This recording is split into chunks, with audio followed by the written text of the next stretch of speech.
Hi, my name's Julie Calza, and I'm here to bring you the Ask Julie C Real Estate Show. In this episode, we're going to go over 3 myths about the home buying process that you need to stop believing today.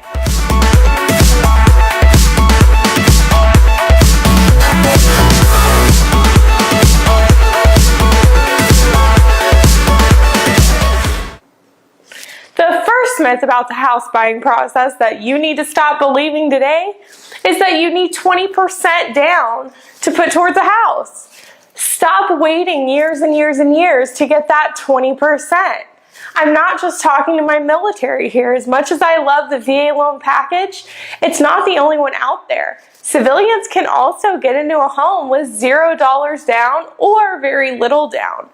And these loan programs are designed in a way that the most average credit can qualify.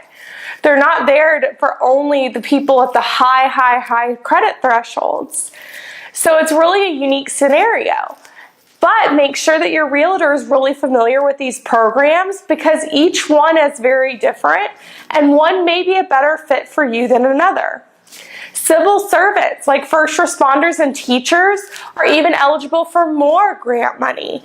This makes it really easy and a really great time to get into a home at a great investment, especially if you're not the one having to put down that down payment. The second biggest home buying myth that you need to stop believing today is that you have to have stellar credit to buy a house. Many people buy homes on credit repair programs. Yes, you do need to have credit and there has to be some level of worthiness, but I guarantee you the credit number or the credit threshold that you need to meet is lower than you think. So stop waiting because you're afraid of what the answer will be. You'd likely be surprised. The third biggest home buying myth that you need to stop believing today is that the first step in the home buying process is to start looking at homes. I know once you start playing with the idea of buying a home, the first thing you do, or you're tempted to do, is to hop on Zillow or Trulia or one of those other sites and start browsing away. But the thing about it is, you're not only setting yourself up for disappointment, but you're also setting yourself up to spend more money than you need to. The reason for this is it's very important to know your buying power before you even start looking at homes.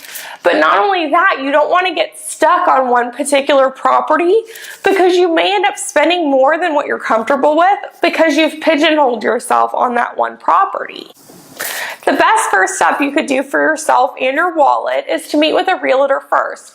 Not only can they help you get a pre-qualification, but they can go over how realistic all the features and all the things that you want are in the current marketplace, meaning they can go over with you whether you can reasonably expect to get that exact home that you're looking for in your budget. Then they can start going over the give and take part, like, oh, you're willing to give this in order to have this. These have been the top 3 myths that you need to stop believing today about the home buying process. Thanks for tuning in. If you have any questions for me or any ideas for future episodes, send me a message on Facebook. I'm still the only Julie Calza on there that I'm aware of. Or you can use the hashtag AskJulieC on Facebook or Twitter, and I'll sift through your questions that way. Thanks again for tuning in, and we'll see you next time.